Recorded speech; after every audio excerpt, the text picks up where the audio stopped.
प्रभु ये क्या कह रहे हैं आप? भला आप में कोई अवगुण कैसे हो सकता है?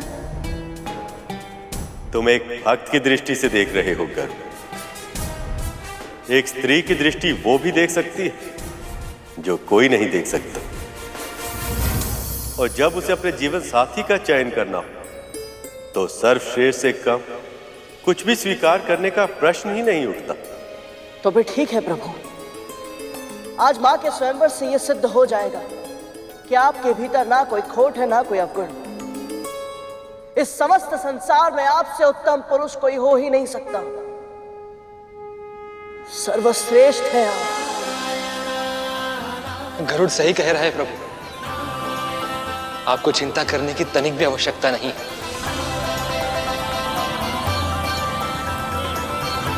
अब बहुत हुआ मां, अब यह प्रतीक्षा समाप्त कीजिए। क्षमा कीजिए, मैं आप में से किसी के साथ विवाह नहीं कर सकती।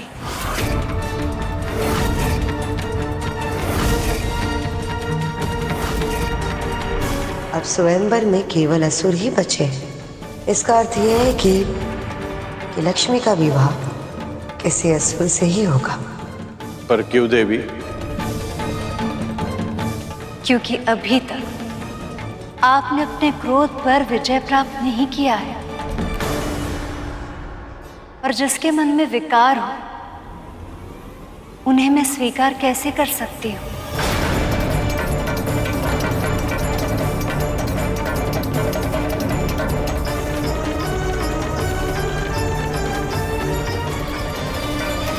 देवताओं और सप्तऋषियों तक में अवगुण खोज लिए हैं इन्होंने।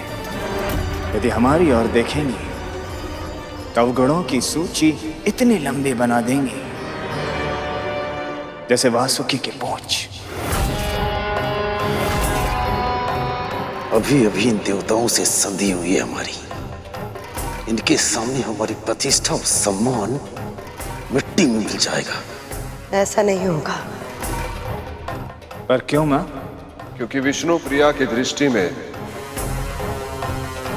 हम इतने अयोग्य हैं कि इन्होंने हम में से किसी की तरफ देखा तक नहीं।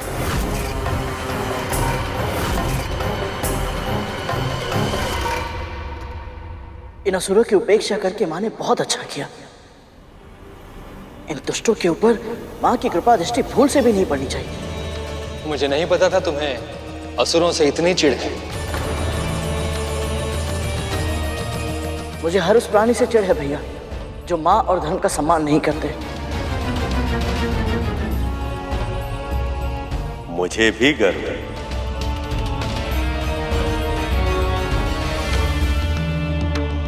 मैं इन देवों, ऋषियों और गंधर्व में से किसी का चुनाव कैसे कर सकती हूँ? इनमें से कुछ महान तपस्वी हैं, पर इनका क्रोध पर कोई नियंत्रण नहीं। कुछ महान ज्ञानी हैं, पर अब तक पूरी तरह से अनासक्त है। कुछ बहुत बड़े त्यागी हैं, पर केवल त्याग ही तो जीवन से मुक्ति का साधन नहीं हो सकता ना पिताजी। और कुछ अद्वितीय वीर भी हैं, पर वो भी काल के प्रभाव से अछूते नहीं हैं।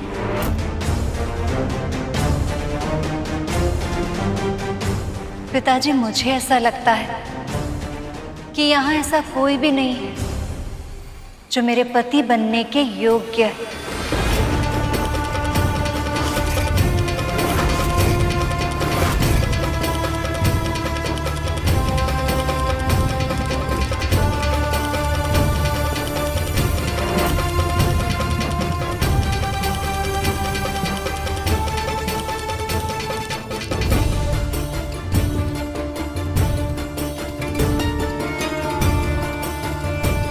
प्रभु, माता ये कैसे कह सकती हैं? अब तो अति हो गई है। प्रभु आप कहिए ना कि आप सुयोग हैं। आपसे अधिक योग्य संसार में कोई हो ही नहीं सकता। प्रभु, नहीं तो मैं जाकर मां से कहता हूं। नहीं गरुड़, लक्ष्मी के मन में योग्य और आदर्श पति की छवि क्या है और मैं उस पर खरा उतरता भी हूं या नहीं, ये जाने बिना मैं इनसे कुछ नहीं कह सकता। जब तक लक्ष्मी स्वयं वो सभी गुण मुझ में नहीं देख लेती जो उन्हें अपने पति की छवि में दिखते हैं, तब तक ये मिलन संभव नहीं। इन्हें पति रूप में मुझे पाने की इच्छा प्रकट करनी होगी, तभी मैं अपना प्रेम व्यक्त कर पाऊंगा। इसलिए जब तक ऐसा नहीं होता, तब तक मुझे प्रतीक्षा की पीड़ा सहनी होगी।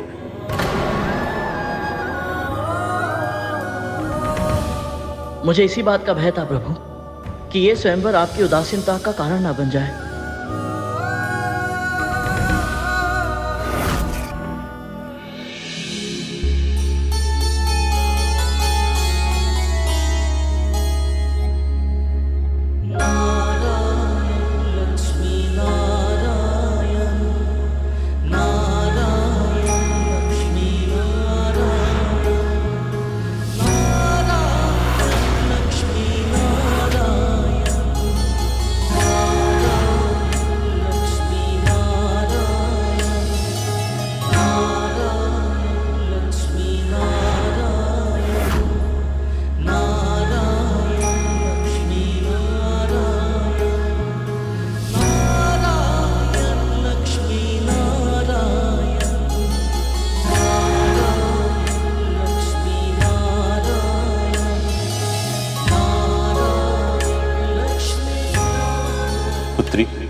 इतना तो जान चुका हूं मैं कि आपके मन में योग्य पुरुष की छवि स्पष्ट रूप से अंकित है। आप मुझे भी बताइए ताकि मैं आपके लिए योग्य पुरुष तलाश सकूं।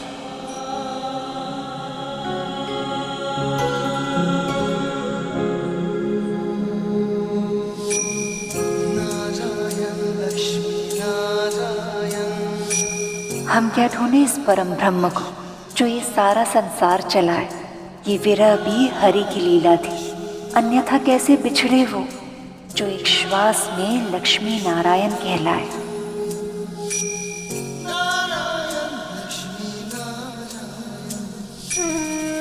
मैं चाहती हूँ जो मेरे सुहाग बने वो सदैव बने रहे। हल्दी कुमकुम का सौभाग्य सदैव बने रहे और मेरे जीवन में कभी भी कोई सौत ना आए, अर्थात मेरे पति किसी अन्य स्त्री से न तो प्रेम करे न विवाह। जो मेरे वर हो उनका वैभव सदैव रहे, जो अजन्मे हो, जो अमर हो, जो दीन दुखियों के साधु संतों के रक्षक हो, जिनके कारण धर्म की स्थापना हो, जिनके हृदय में प्राणी मात्र के लिए दया की भावना हो।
मेरी दृष्टि में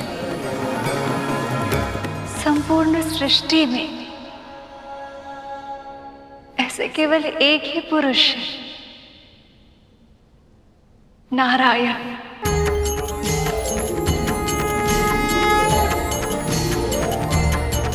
लेकिन मैं इनसे ये जानना चाहती हूँ,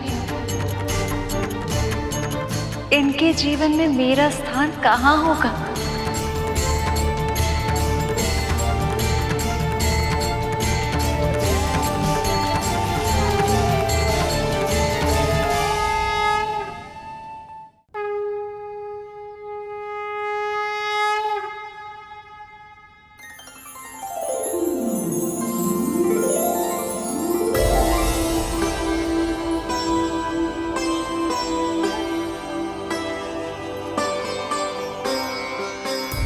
विमाता, विमाता,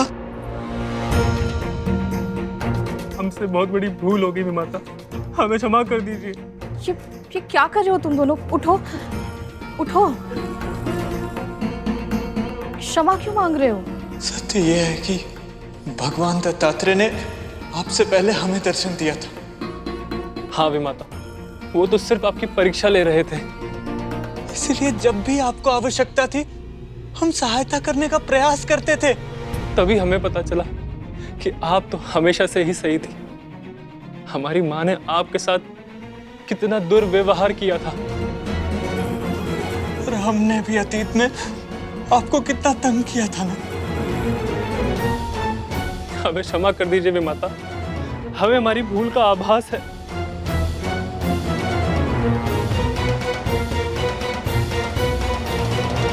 तुम दोनों को क्षमा मांगने की कोई आवश्यकता नहीं है। मैंने कुछ भी स्मरण नहीं रखा और ना ही बुरा माना है। यही तो आपके व्यक्तित्व का अद्भुत गुण है। आप कितनी अच्छी हैं, कितनी दयालु हैं। पर हमारी माँ इस योग्य नहीं कि हम। बस, उनके बारे में कुछ भी बुरा मत बोलो। नहीं विमाता, अब सत्य कहने से हम भयभीत नहीं होंगे। केवल हमें ही ऐसा आभास नहीं हो रहा है, स्वयं भगवान दत्तात्रेय को भी ऐसा ही लगा था। इसलिए तो उन्होंने इस रोग का उपचार स्वयं ही कर दिया। कहना क्या चाहते हो तुम दोनों? अब से जब भी माता आपको सताएगी तो उनके चेहरे पर एक काला धब्बा बन जाएगा। दीदी, रुक जाइए माता। यदि हम ये चाहते हैं हमारी माँ धर्म के पथ पर लौट आए, तो यह आवश्यक है कि उन्हें यह दंड मिले, तभी तो वो अपनी भूल पहचान पाएंगी। इसलिए हम आपसे विनती करते हैं कि इस बारे में हमारी माँ को कुछ भी ना पता चले, और आपकी मुक्ति के बारे में तो बिल्कुल भी नहीं। हाँ वे माता, हम जानते हैं, और सत्य कहें तो हम दोनों भी यही चाहते हैं कि आपको इस यातना से शीघ्र ही मुक्ति मिल जाए। लेकिन ये तभी हो पाएगा जब आप इस बारे में किसी को नहीं बताएंगी। वचन दीजिए वे माता, आप इस बारे में कुछ नहीं कहेंगी।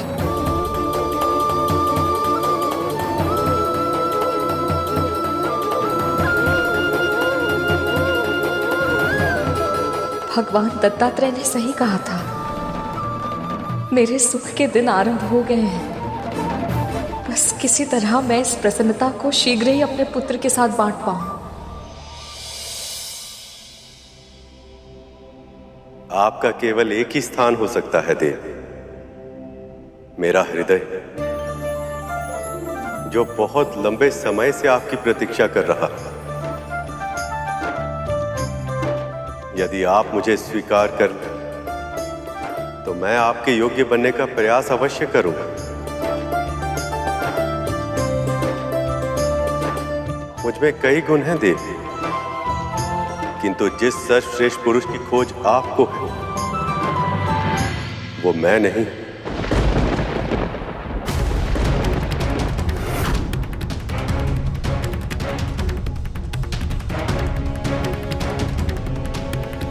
क्योंकि मैं तो सर्वश्रेष्ठ तब तक नहीं बन सकता जब तक आप मेरे साथ ना हो। आपके साथ के बिना मैं अधूरा हूं देवी। आपका साथ ही मुझे पूर्ण बनाता। मेरा उत्साह आपकी मुस्कुराहट से, मेरा बल आपके प्रेम से।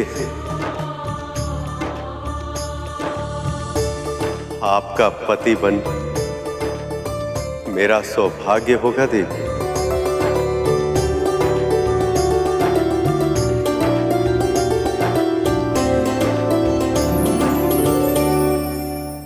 जय कमलासिनी सद्दिदायिनी ज्ञान विकासिनी गान माए अनुदित मर्चित कुमकुम धूसर भूषित वासित वाघनुते कनकधरा स्तुति वैभव वंदित शंकर देशिक मान्य पदे।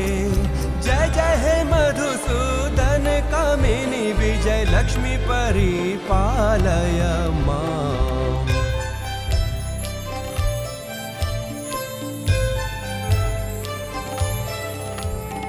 प्रणत सुरेश्वरी भारती भार्गवी शोक विनाशिनी रत्नमाए मणिमय भूषित कर्ण विभूषण शांति समावृत हास्य मुखे नवनिधि दायिनी कलिमल हारिणी कामित फल प्रद हस्त युते। जय जय हे मधुसूदन कामिनी विद्या लक्ष्मी सदा पालय मां। वेद पुराण इतिहास सुपूजित वैदिक मार्ग प्रदर्शयुते। जय जय हे मधुसूदन कामिनी धन लक्ष्मी रूपेण पालय मां। श्लो अष्टलक्ष्मी नमस्तुभ्यं वरद काम रूपिणी विष्णु वक्षः स्थलारूढ़ भक्त मोक्ष प्रदायिनी। श्लो शंख चक्र गदा हस्त विश्वरूपिणी ते जयः जगन्मात्रे च मोहिन्यै मंगलम शुभ मंगलम। लक्ष्मी नारायण की जय, लक्ष्मी नारायण की जय, लक्ष्मी नारायण की जय, लक्ष्मी नारायण की जय। प्रभु, देवी, मेरे दिए हुए श्राप के कारण आप दोनों को वियोग सहना पड़ा। उसके लिए मैं क्षमा प्रार्थी हूं। आपका क्रोध भी कल्याणकारी रहा है महर्षि। यदि आप श्राप नहीं देते तो देवराज इंद्र का अहंकार कैसे टूटता? असुरराज बलि को उनके अच्छे कर्मों के कारण स्वर्ग कैसे मिलता? वासुकी को महादेव कैसे मिलते?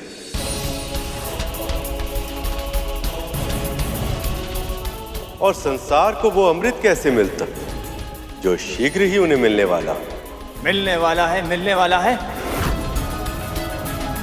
यही कह कहकर शर्म करवाए जा रहे हैं।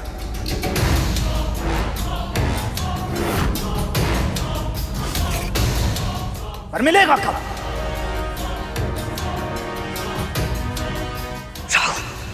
कितनी बार कहा तूने महर्षि दुर्वासा के सामने सोच समझ के बोला करो। कहीं ऐसा ना हो अमृत के स्थान पर तुम यहां से श्राप लेकर लौटो।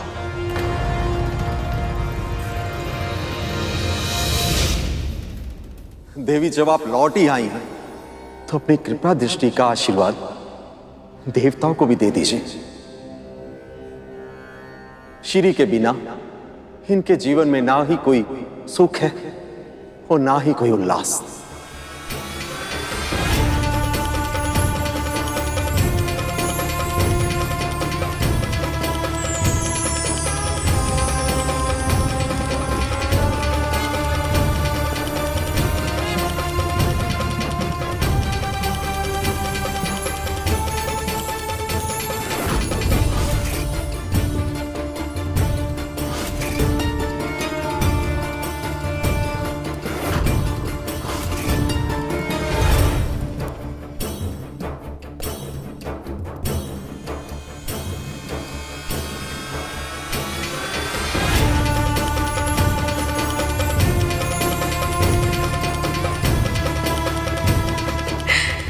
धन्यवाद देवी, अशेष धन्यवाद।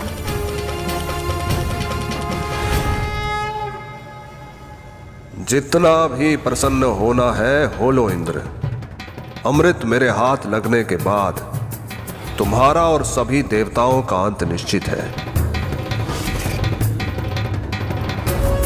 विष्णु ने एक बार फिर से हमारे साथ पक्षपात किया है, किंतु इस बार मैं ये मंथन पूरा होने नहीं दूंगी।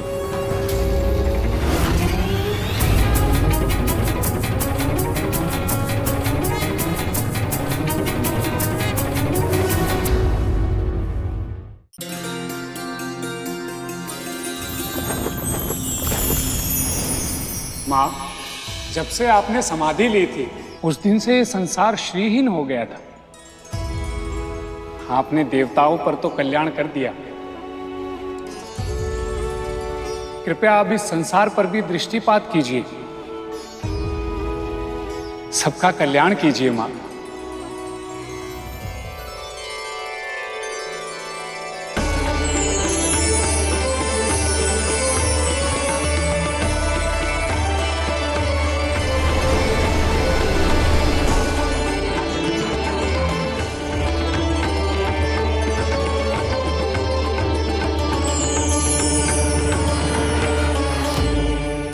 विष्णु जी को लक्ष्मी और वासुकी को भगवान शिव मिल गए और देवताओं को उनका वैभव वापस मिला, और हम असुरों को एक टूक भी नहीं देखा।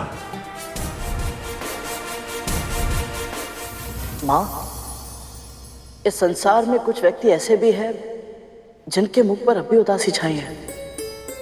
मैं जानती हूँ पुत्र, पर मेरी दृष्टि इतनी आसानी से किसी पर नहीं पड़ती। इस संसार में कई स्थान ऐसे हैं जो मुझे अप्रिय है। अब तुमने पूछा ही है तो सुनो। मैं वहां कभी नहीं जाती जहां गुरुजनों, माता पिता और किसी भी बड़े का अपमान हो रहा।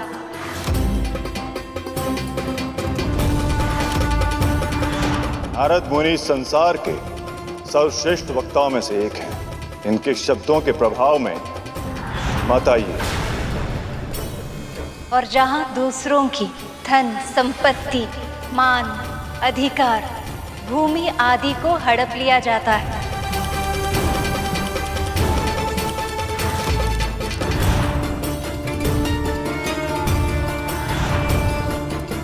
और यहां तक कि दूसरों को भूखा देखकर अपने घर में धन और अनाज भरते हैं, उनके घर आज तक न मैं गई हूं और न भविष्य में मैं कभी जाऊंगी। सर्वगुण संपन्न माँ लक्ष्मी की जय। सर्वगुण संपन्न माँ लक्ष्मी की जय। सर्वश्रेष्ठ परम पिता श्री हरि विष्णु की जय। सर्वश्रेष्ठ परम पिता श्री हरि विष्णु की जय। चलो, अब सब कुछ संपूर्ण हो गया, मंथन आरंभ करें? नहीं,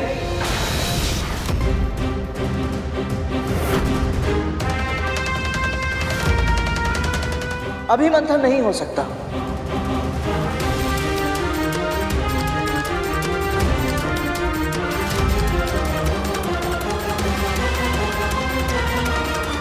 अभी केवल स्वयंवर हुआ है, पानी ग्रहण नहीं।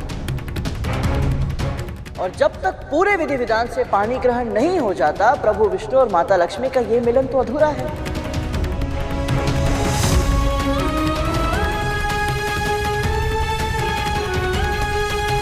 क्यों समुद्रदेव अपनी पुत्री का कन्यादान नहीं करेंगे?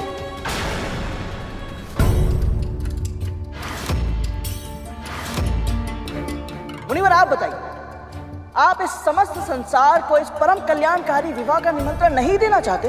हाँ मुनिवर,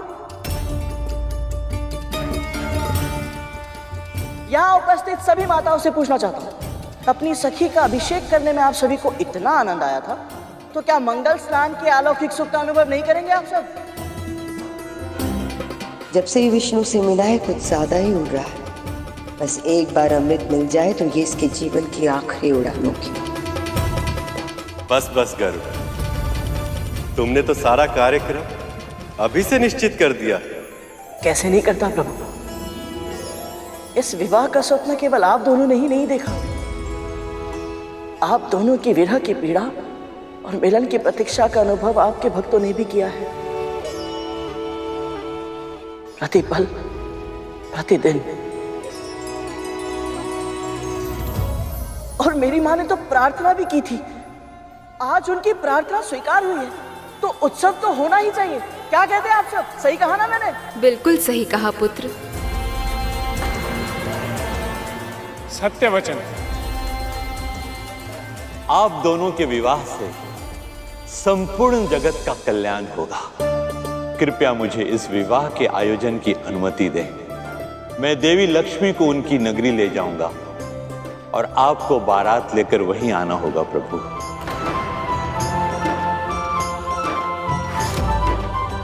इस विवाह में सभी विष्णु भक्त सम्मिलित होंगे और मेरी माँ भी। इससे बड़ी सुख की बात उनके लिए और कुछ हो ही नहीं सकती।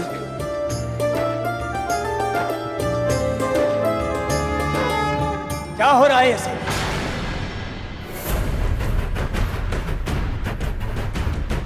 यदि ये विवाह हुआ तो हम असुर मंथन नहीं करेंगे।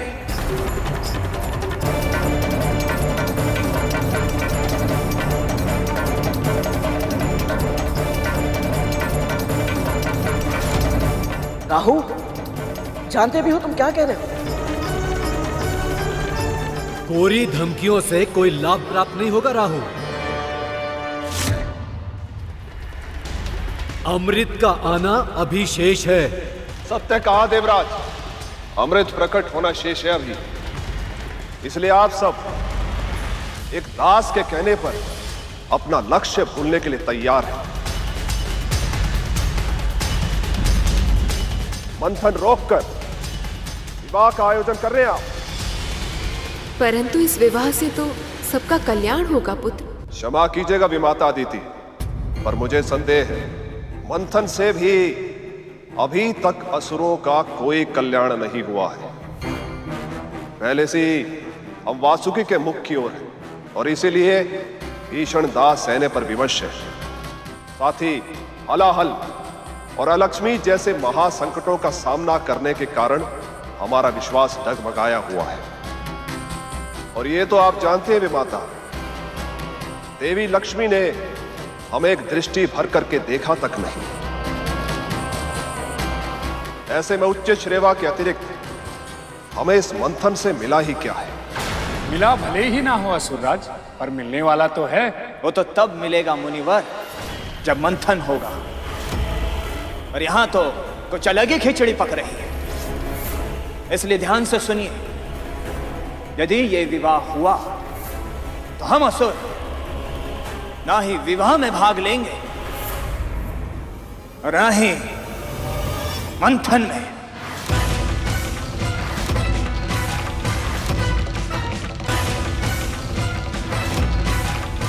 यदि असुरों ने समुद्र मंथन करने से मना कर दिया तो मेरे पुत्रों को कभी भी स्वर्ग और उनकी प्रतिष्ठा वापस नहीं मिल पाएगी।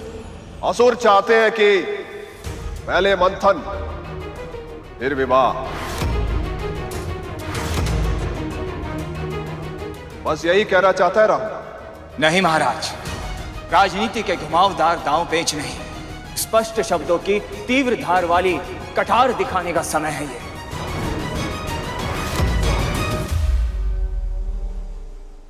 अब हम असुर और तिरस्कार सहन नहीं करेंगे। पहले ये देवता स्वयं चलकर आए थे हमारे पास संधि करने, पर अब हमारी किसी भी इच्छा का सम्मान नहीं हो रहा। सब कुछ बस विष्णु की इच्छा के अनुसार हो रहा है। ये तो सदैव से ही देवताओं का समर्थन करते आ रहे हैं।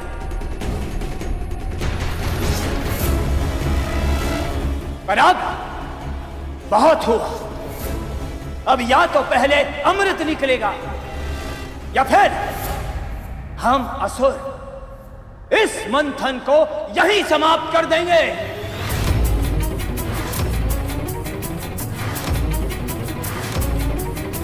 कर दो समाप्त। चाहो तो इस मंथन को इसी क्षण रोक दो और वापस लौट जाओ।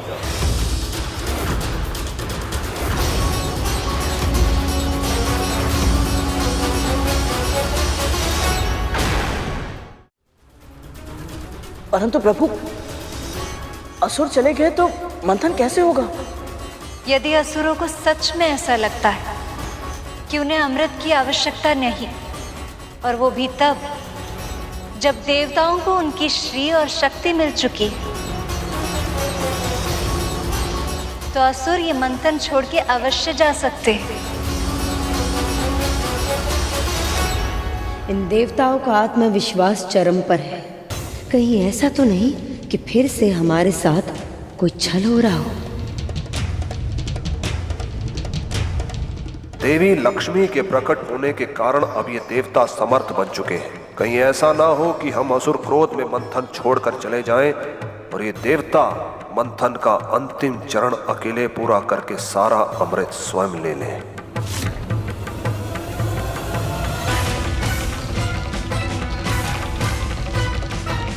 वैसे भी गुरु शुक्राचार्य की आज्ञा न मानकर हमने उन्हें रुष्ट कर दिया है। पता नहीं हमें संजीवनी विद्या का लाभ फिर से मिलेगा या नहीं। जब कोई भी कार्य अपनी इच्छा अनुसार ना हो तो खिन्न होना स्वाभाविक है, पर इसका अर्थ ये नहीं है कि हम असुर अपने वचन से पलट जाएंगे। पर महाराज,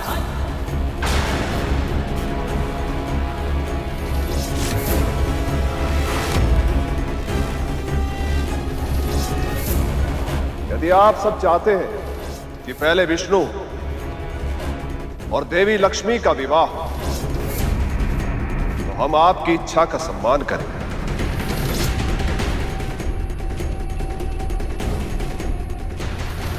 विवाह पूर्ण होने तक आपकी प्रतीक्षा करेंगे। तब तक हमें विश्राम करने का अवसर भी मिल जाएगा।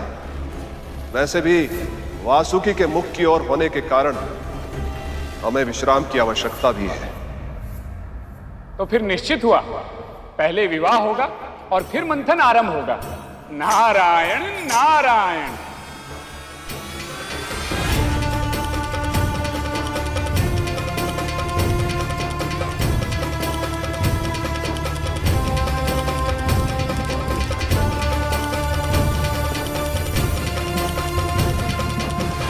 इन असुरों का मस्तिष्क सदैव विपरीत दिशा में ही चलता है क्या?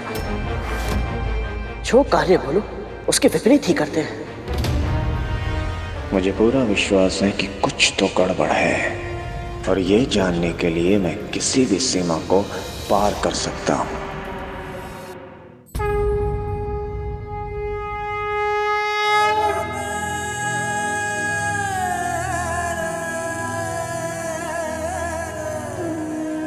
प्रिय, अभी अभी तो लौट कर आई, अब फिर से विरह। हमारा मिलन स्थायी हो पाए, इसके लिए छोटा सा विरह आवश्यक है प्रभु। देखना, इस बार मैं जब वापस लौटूंगी ना, फिर कभी आपसे दूर नहीं होंगी।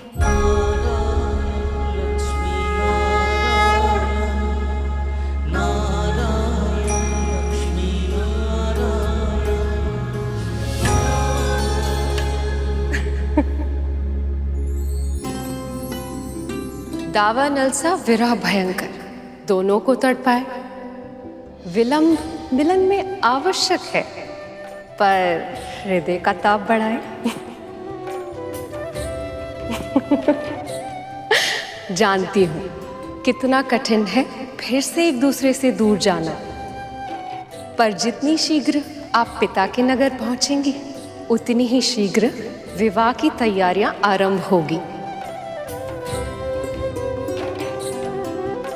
और उतनी ही शीघ्र आप अपने पति के घर वापस आएंगी। तो अब और विलंब ना करें देवी, चलें।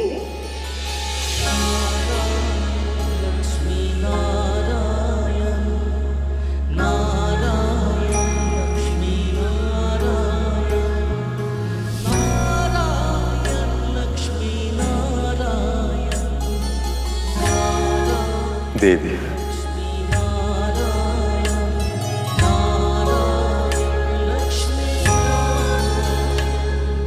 इतनी सारी अर्चनों के बाद तो हम दोनों मिले हैं। अब मैं आपको अपनी दृष्टि से एक क्षण भी दूर नहीं कर पाऊंगा। कष्टदायक तो मेरे लिए भी है प्रभु, किंतु हमें एक होने के लिए थोड़े समय का विरह सहना होगा। नमस्ते ब्रह्मचारिणे।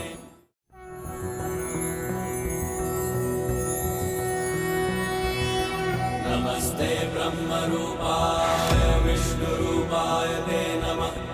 नमस्ते रुद्ररूपाय करिरूपाय ते नमः। विश्वरूप स्वरूपाय नमस्ते ब्रह्मचारिणे। नहीं प्रभु, ये क्या कर रहे हैं आप? ऐसे मत झुकिए। पर बिना झुके पहनाऊंगा कैसे? आप मुझे दे दीजिए, मैं स्वयं पहन लूंगी। ये तो संभव ही नहीं है देवी।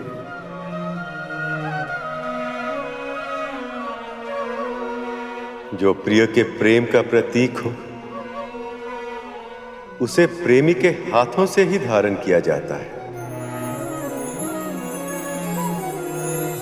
पर मैं आपको झुकने दूं? ये तो असंभव है प्रभु।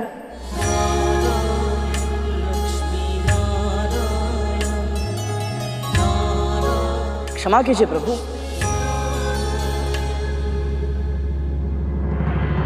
परंतु मेरे पास एक समाधान है।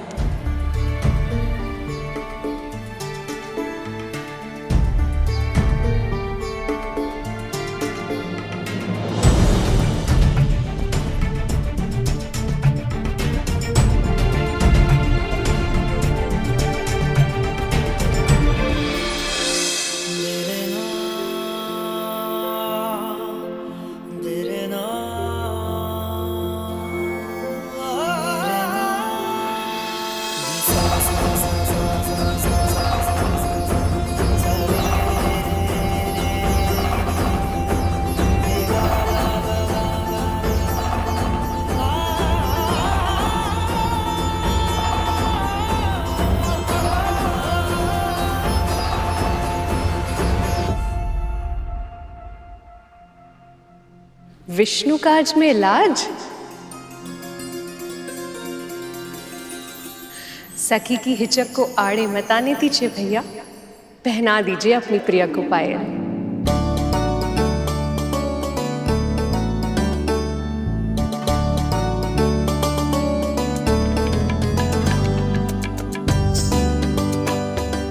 ऐसा अवसर कभी कभी ही आता है पुत्री, इसका लाभ उठाने से चूको मत। पहना दीजिए प्रभु, पहना ही दीजिए। पहना दीजिए प्रभु, पहना ही दीजिए।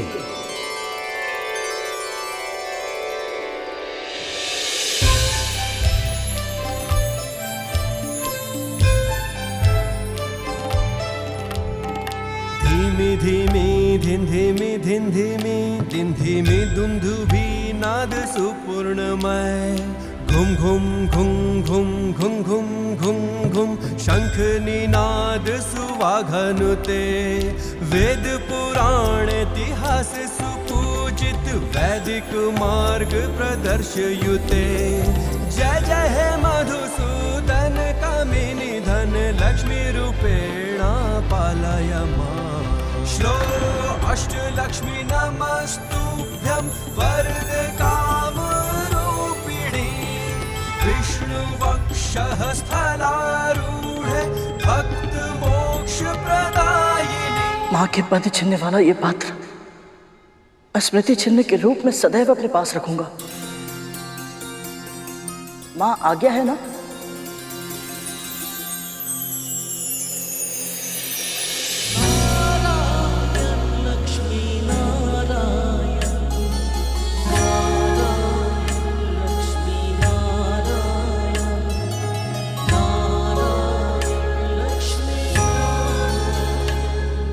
चलें सखी।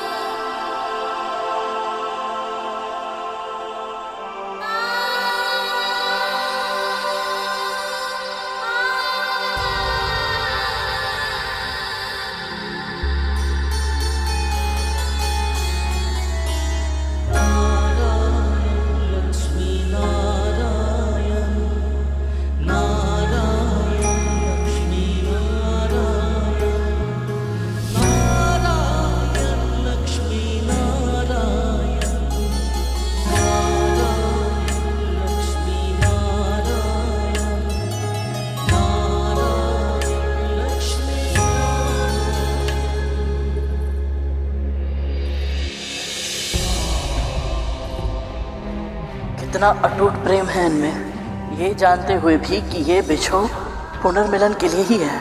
इन दोनों के मन में कितनी पीड़ा उमड़ रही है। मैं तो कहता हूं हमें इस विवाह का बहिष्कार करना चाहिए मां। वैसे भी ये विष्णु सदैव हम असुरों के शत्रु रहे हैं और हम इनके विवाह में सम्मिलित हो असंभव है ये।